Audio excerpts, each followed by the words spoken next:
Водоснабжение – одна из самых актуальных тем в республике в летнее время.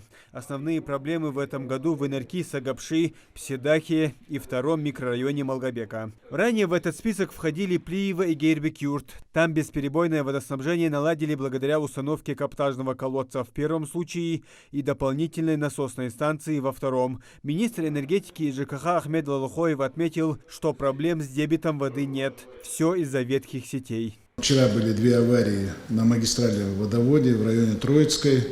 Без отключения водовода ремонт единый оператор сделал.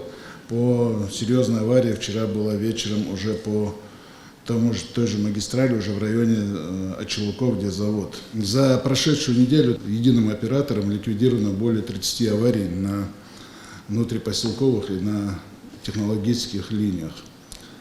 Особенно много аварий у нас произошли в Сунжинском районе и в Назрановском районе. Мы обследовали на прошлой неделе обследовали две скважины, которые находятся в Вежери-Юрт. По этим вопросам составим акт и посчитаем, сколько нужно, чтобы включить эти две скважины в общий сетевой график единого оператора. Это дополнительно порядка 1000 кубов воды в сутки, которые могут полностью обеспечить Вежери-Юрт. И отключив Вежери-Юрт от основной магистрали Кизлярского водозабора, мы можем дополнительно подать воду на Малгобек. Еще одна проблема связана с отключением электричества. Если даже на короткий период водозабор останется без света, давление в центральных сетях падает, и на его восстановление нужно время, которого в летний период нет. Также часто из-за перебоев в подаче электричества горят агрегаты. Более 15 отключений электроэнергии по линиям РСК. Большая проблема у нас возникла вчера вечером, ночью уже по Малгобеку. Было полностью отключен водозабор на Вежери-Юрте из-за порыва линий, которые находятся на балансе у Ингушнефти. Я еще раз хочу напомнить муниципальному образованию. ОЗП начался, и очень много порывов у нас получается из-за того, что идут обрывы из-за веток, сухих веток, из-за деревьев. Прошу внимательно отнестись к магистральным линиям электропередач. А на многих этих объектах сидят Кантышево, например, Магаз Плиево, Магаз Назрань, сидят у нас водозаборы. По этому вопросу мы все подготовили, и в среду, в четверг я готовлюсь поездку для встречи с Левченко и с Оборонэнерго, встречи в Пятигорск по этому вопросу. Давайте все, что происходит, все через приемную мою.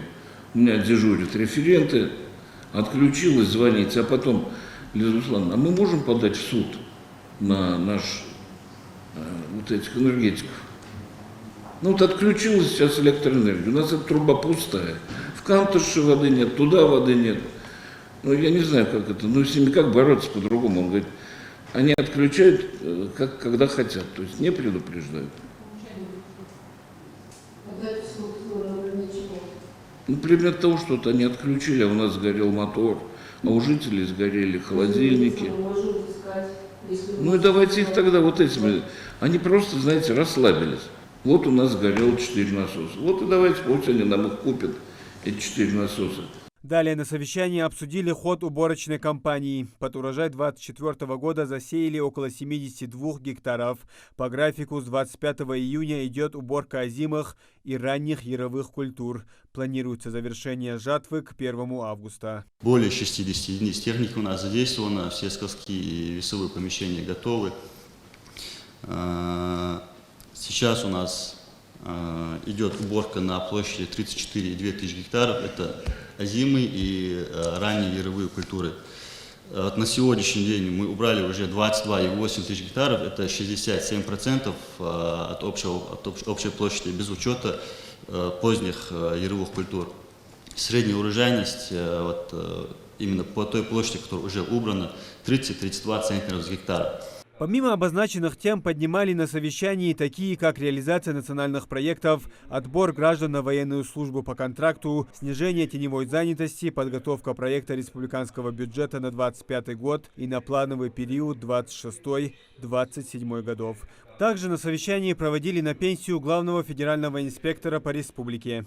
Виталий Смирнов на этой должности проработал 30 лет, и эта неделя последняя на госслужбе. Мы его благодарим за эту службу достаточно долго, практически очень много.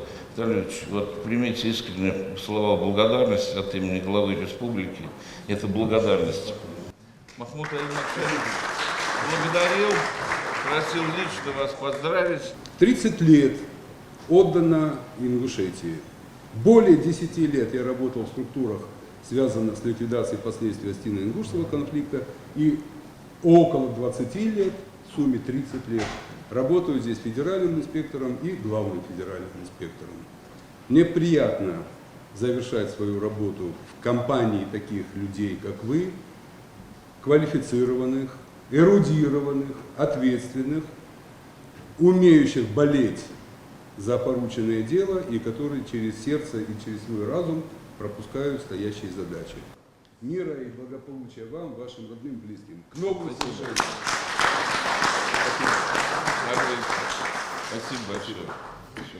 Муслим Ганиев, Сулейман Костоев, Магаз 24.